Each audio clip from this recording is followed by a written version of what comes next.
If you're looking to work, employers are looking for you. We've had all kinds of crazy ideas on how to recruit people from other cities to come work in Denver. Even a 4-figure signing bonus isn't enough to attract enough prospective employees. Denver's mayor says all the homeless sweeps ahead of the All-Star Game tourists are a total coincidence. The incoming head of the airport talks about expanding the place. They certainly have the room. And the Colorado River made one next viewer do a double take. Since when has it run red? The answers you ask for, and some you don't. Next. Restaurants and bars in Colorado are basically throwing cash at people, trying to convince them to come work there. Now that people are ready to eat out again, restaurants and bars don't have the staff to serve them. You've probably seen the hiring signs in windows all around town. Our Steve Steger found a bar making a sweet offer, and even that didn't work.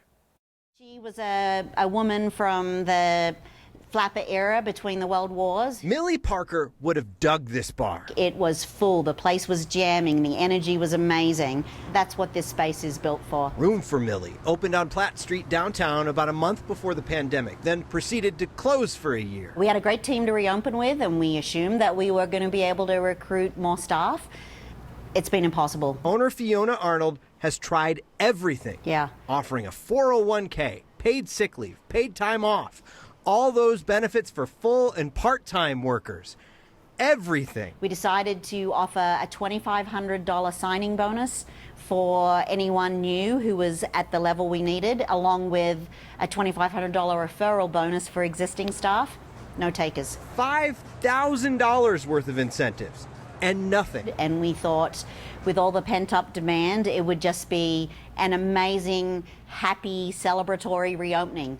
Well, it was until we had to close 2 days a week because we did not want to wear out our existing staff. Restaurants can't really fully recover because they can't open up. The Colorado Restaurant Association says this is by no means an isolated problem, and other restaurants are trying everything too. But we're seeing those salaries and hourly wages go up even more. We're seeing hiring bonuses. We're seeing retention bonuses. I think it's going to take a number of years to shake out. Arnold killed the signing bonus she offered since no one was taking her up on the offer. Now, she's getting even more creative. Should we go to places that maybe are harder and more expensive to live, like New York, San Francisco, Chicago, go to the great bars and sit there and hand out our business card and offer to move people to Colorado? Did you hear the collective wail from all the natives who are like, don't bring them here? The Restaurant Association tells us that many restaurants are offering these kinds of incentives, including Next Door Eatery in Westminster, which is offering a $1,000 incentive for positions, even including dishwasher. Arnold, for her part, says it may be time for the industry to consider a change, charge customers more, and move away from the tipping structure that we're so used to using now and just pay people more on the front end. Yeah. So. I think that gets, though, it's something that we've seen in a lot of industries, Steve, during the pandemic, is it gave people an opportunity to kind of reset their lives, figure out what they want to do. And it certainly seems anecdotally that a lot of people who were in the hospitality business, restaurant industry especially, are just like, I don't want this. Yeah. Not the way that it used to work. Yeah, because you hear a lot of people say, like, maybe this is the unemployment benefits that are keeping people away from work. Well, those are starting to dwindle now, and these people aren't coming back. So you have to figure out something that might work for this industry now to try to get people on board.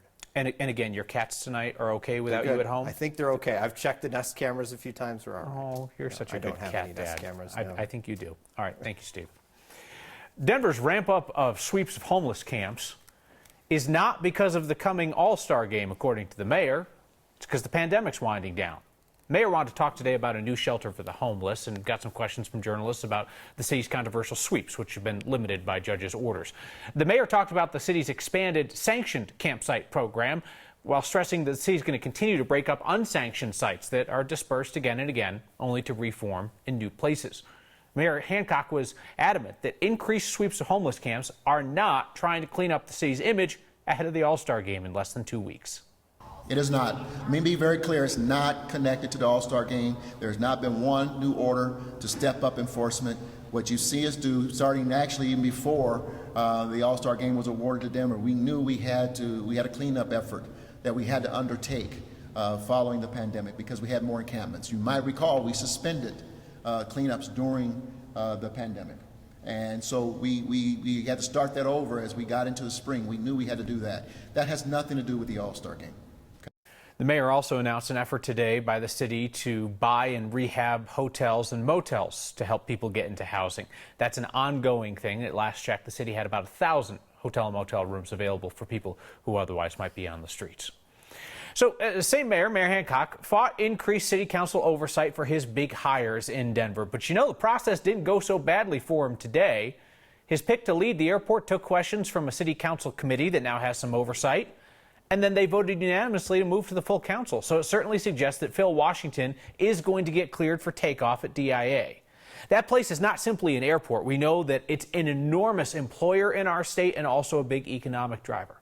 So our Marshall Zellinger was listening carefully when Washington talked today about enlarging the airport. So let's talk a little bit about the elephant in the room. A lead-in like that makes this council meeting more interesting than some. Councilwoman Amanda Sawyer, who led the effort to require council approval of mayoral appointees, asked DIA CEO nominee Phil Washington the only direct question about the investigation into his old employer, LA Metro Transit. An investigation that Washington told me last week is a review of the transit agency and not of him. Wondering if you feel like that will in any way, shape, or form inhibit your ability to do your job as the executive director of aviation if you're confirmed? I don't believe it will. It hasn't up to this point. And from there, these council members seem satisfied, though it took almost an hour to get to this. We have a couple elephants in the room, and the one that I don't think we've addressed yet is the Great Hall project. Councilman Kevin Flynn asked the first question about the construction project at DIA that was supposed to move both security areas to a more secure area, but only has enough money for one to move. The top priority has to be the original intent, and that is the relocation of security. He said he has seen diagrams of a partial and full construction completion, but did not say how much a full project might cost. He did talk about how he wants DIA to increase revenue and add jobs. We're building one additional runway. I think we ought to be moving forward now and planning for at least 2 more. We're planning 39 additional gates. I think we should be planning for 50 more. His only slip up seemed to be when he almost called DIA what we call DIA. Managing by walking around, if you will. There's a lot of walking space at DIN. And by walking around, Washington said he hopes to understand the problem he's heard about but has not seen. There's been reports of employees staying at the airport, sleeping in stairwells and all that kind of thing. I want to know what that looks like and what I can do about it. Yeah, I've asked the mayor's office for more information about that. Washington told council the DIA success relies on business travel coming back, not vacationers, but business trips. And as you saw, his council hearing was still happening by Zoom, so we're looking at business travel when council can't meet in person yet. Now, this did not get brought up in the questioning, but it caught my eye, Kyle. Ahead of today's meeting, city council members were provided letters of recommendation in support of Washington. These two stuck out to me, both from former RTD board members when Washington was GM of RTD. I won't read you the paragraphs, but the highlighted portions are almost identical. Jeff Walker, who wrote the one on the left, told me he shared his thoughts with Lee Kemp, the author of the one on the right. Kemp told me he never saw what Walker wrote, but wrote down some of his talking points, kind of like a Vanilla Ice Queen thing going on. The council committee that questioned Washington moved it to the full council 6-0. All 13 members of council will vote on July 12th. So you just need one more for 7 and the approval of the new DIA CEO. Yeah, looks like it's going to be Phil Washington. But my larger takeaway is that while you're currently job hunting, Marshall, Steve and I should not write identical recommendation letters for you. They should be somewhat different.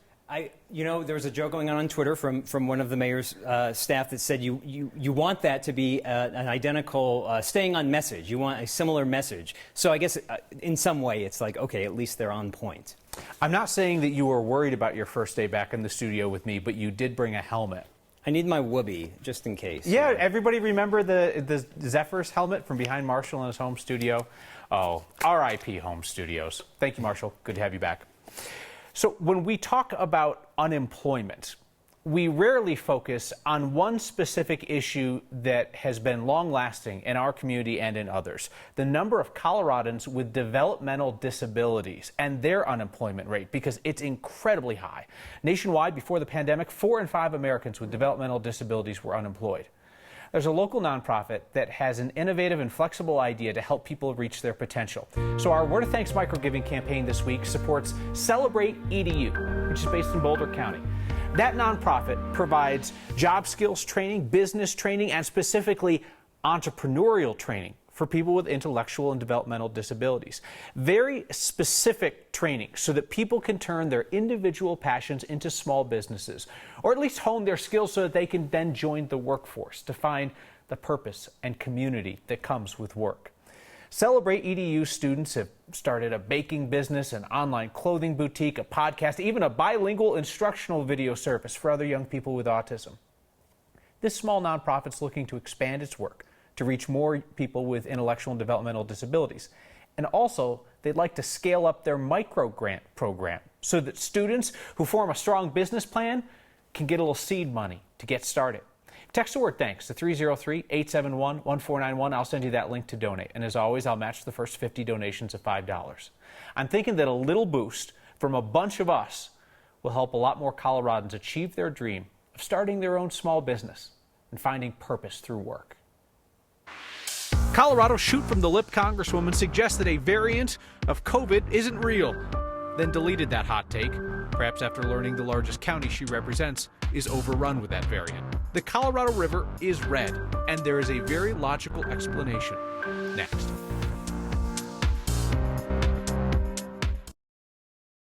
Mesa County continues to struggle with the Delta variant of COVID-19. It was first spotted in Colorado in Mesa County, and the variant now makes up more than half of Mesa County's COVID cases, with their hospital bed capacity at almost 96%. Today, Mesa County's Congresswoman, Republican Lauren Boebert, offered her suggestion for fighting the Delta variant. She told people to turn off CNN and vote Republican. Boebert, or someone in her office, apparently thought twice about this public health strategy and deleted her social media post. Boebert's office did not respond to our questions about her handling of the pandemic and her Delta variant denialism. Boebert spent the day with former President Trump at an event on the Mexican border. A beautiful day in Denver. Partly sunny skies this afternoon, a dry afternoon so far with temperatures in the low to mid 80s. We'll be as warm tomorrow, but we'll continue to track the moisture coming into Colorado from the southwest. And that could mean slow moving thunderstorms in the high country and the threat of flooding as we're seeing some heavy rain over some of the burn scar areas. We have about a 50 to 60% chance of rain from thunderstorms both Thursday afternoon and Friday. Just a stray shower tonight and then clearing or low at 58. Tomorrow's high in the low 80s. Again, a good chance of rain late in the day. Keep the umbrella handy for Friday as well, but warmer and drier for the holiday weekend. Almost 90 for the 4th of July and only isolated storms to worry about early next week. Tonight's next question comes from Karen. As I was traveling along I-70 near Bear Ranch last Friday, I wondered why the Colorado River looked so red. Karen, what you and others saw was runoff from recent rains. Colorado River District says the rain is bringing down sediment from soft rocks into the rivers, and the red is red sandstone. The brown tends to be brown mudstone. I know what you're thinking, and it's a very smart idea. Those mudslides from the Grizzly Creek burn scar. The spot where Karen's photo was taken at Bear Ranch is just downriver from where 2 mudslides happened over the weekend in Glenwood Canyon. So changes in the color of the water near that area could absolutely be from those slides. The River District told us it's monitoring the water quality. At this point, they don't see the need to warn people to avoid the river for various activities. If you have a question that occurs to you, it occurs to someone else watching. So send it to us via video or voice memo. Just email it to next@9news.com. We'll work to get an answer for you and anybody else who's wondering. An environmental lesson for kids and adults from a very colorful bug that's come back to Colorado with one thing on its mind. What else do kids like and think is hilarious other than poop? It's nature, and it's natural, and it's a lesson for us all. Next.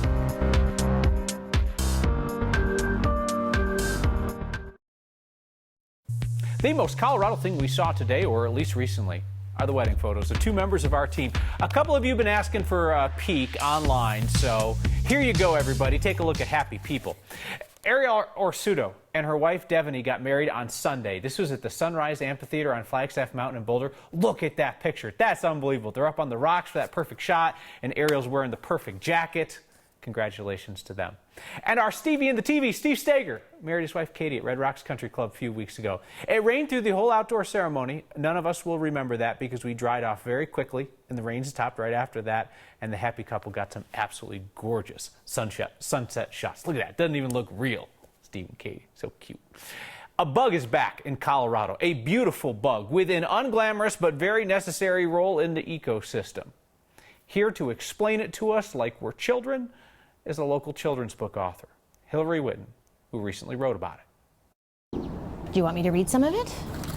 You know, reading opens the world to kids. Cosmo was good at one thing. He could sniff out the freshest, smelliest, most delicious poop on the prairie. What else do kids like and think is hilarious other than poop?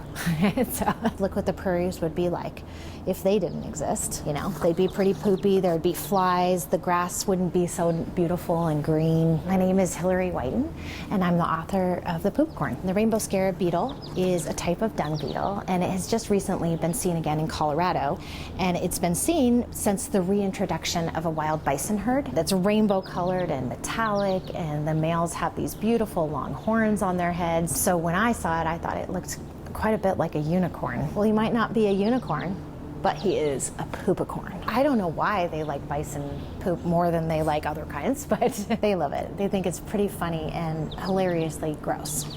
I think one of the best ways to educate kids is with humor. You can always teach a point, but if it's funny, they might retain it and they might be engaged. $5 at a time. We're helping Coloradans with intellectual and developmental disabilities turn their passions into meaningful careers, because it's a gift to do something you love for a living, and too many people are on the sidelines. That and your feedback next.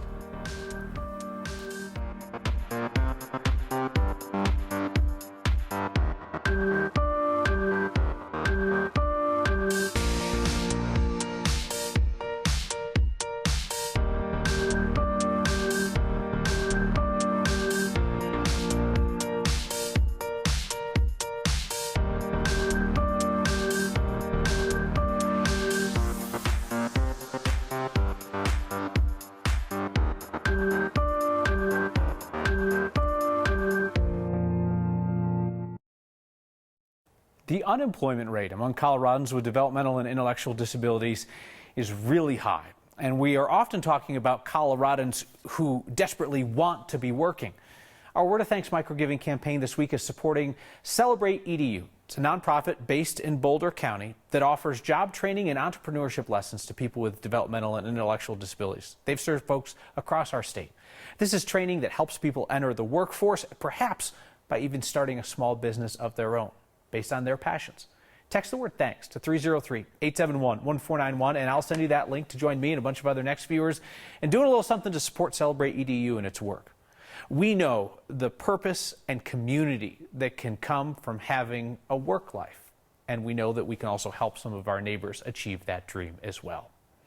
A lot of feedback about the river tonight. Carol Ruckel accurately points out an error that I made, that Bear Ranch, the spot where a photo was taken of the Colorado River running red, is actually downstream and not upstream of Glenwood Canyon. Mike Rothberg and Brenda Wright noted the same. Maybe the answer about why the Colorado River is red is buried in its name. Well, obviously, yes. Rojo, the red sandstone along the banks, has been kicking red sediment into that river since time immemorial. Sometimes more than other times, which is, I think, what caught people's eye. We'll see you next time.